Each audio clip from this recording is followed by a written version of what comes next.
เตรียมอยู่แจ้งอะไรมาขอยืมเลยขอยืมเลย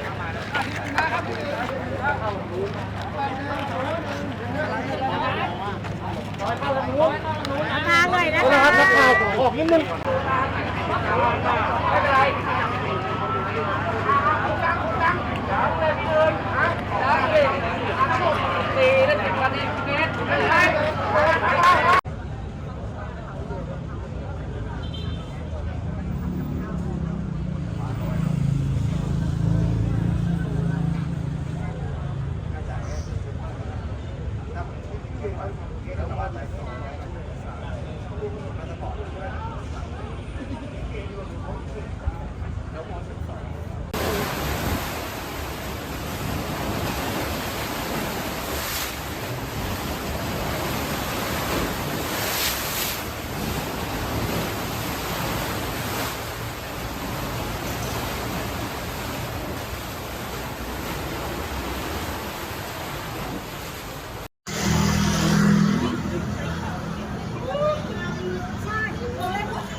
โยกป่ะ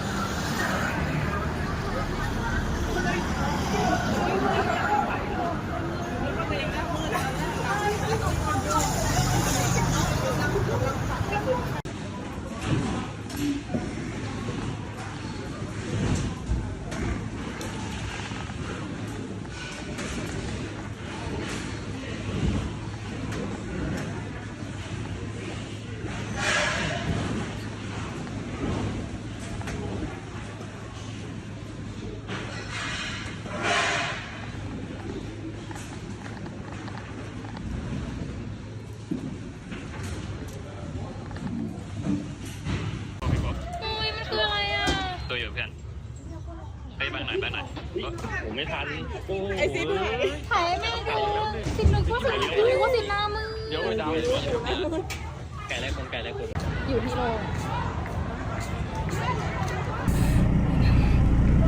ใช่ไหม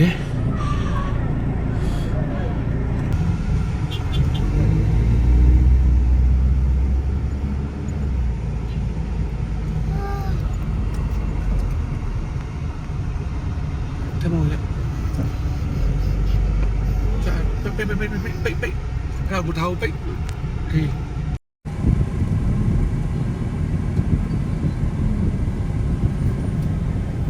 โอ้ถ้าพูดเลยก็ดูว่าเปล่าเนี่ยข้าวเดียวเปล่าเนี่ย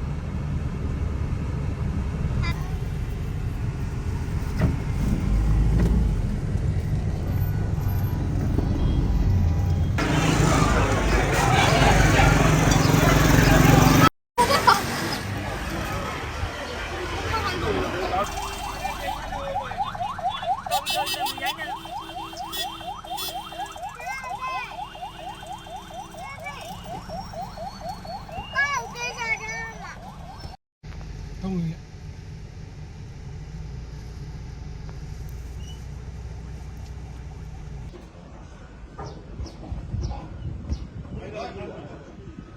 ร้อยจัวพี่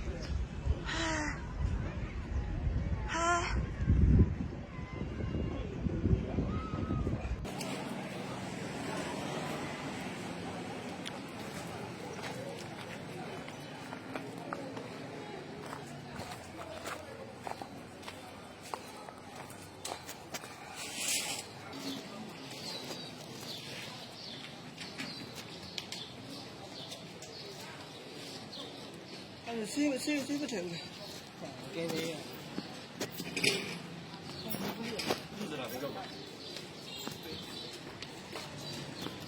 ได้เยอะตัวสวย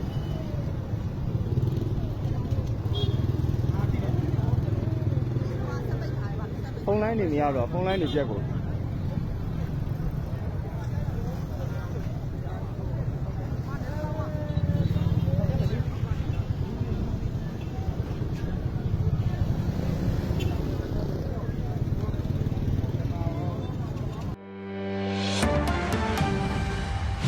All right, we have this breaking news update for you. Officials in Myanmar say the death toll from the earthquake there is now at least 144.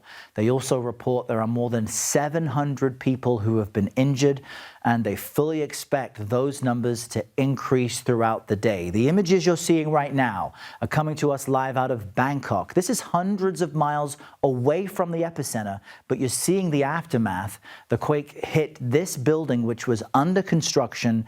Video captured the collapse. Crews were inside. They are still waiting to see if it's safe enough for these rescuers to try and save anyone who may have survived that aspect of this disaster.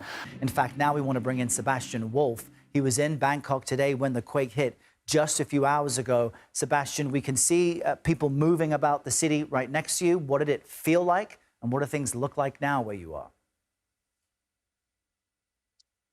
Yeah, good morning to all. It was very, very crazy. It started out of nowhere. The whole building was just shaking. I was on the 20th floor and people started running, panicking, running out of the building. I personally thought it would be safer to just stay. Also, the building inside looked quite sturdy.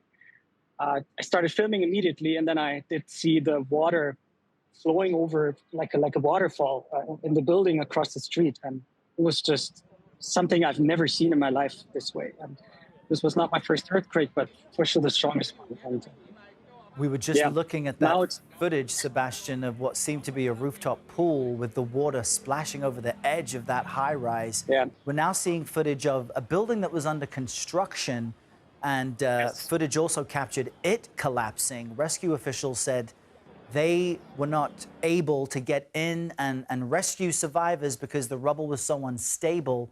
Where you are, though, seems to be unaffected. How widespread is the damage?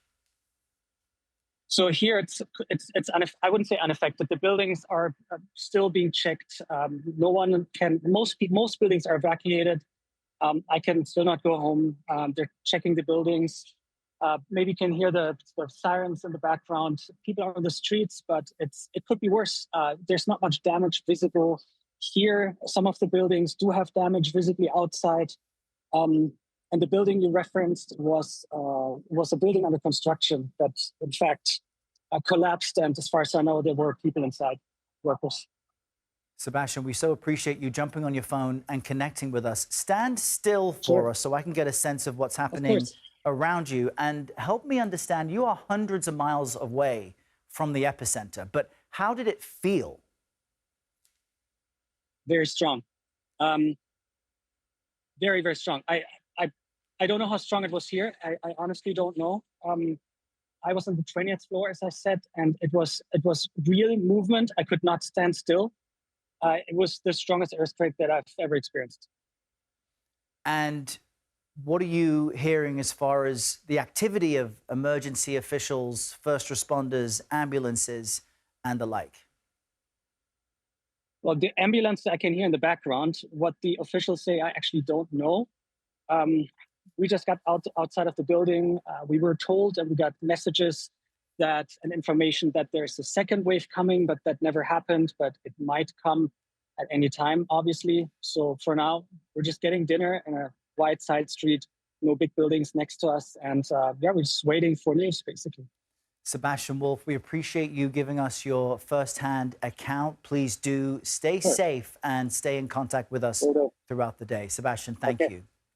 We want to bring in John Colin Mudder. He's a seismologist and professor of Earth and Environmental Sciences at Columbia University. It's great to have you here at a moment like this to help us understand what just happened. I know there are two tectonic plates there along the fault line, but help us understand how that led to what is apparently quite a shallow quake, which made it even more dangerous.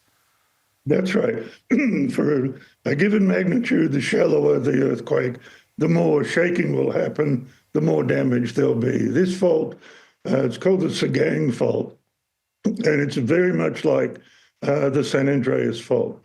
And the earthquake was very much like the 1906 earthquake in San Francisco, about the same magnitude, same sort of depth.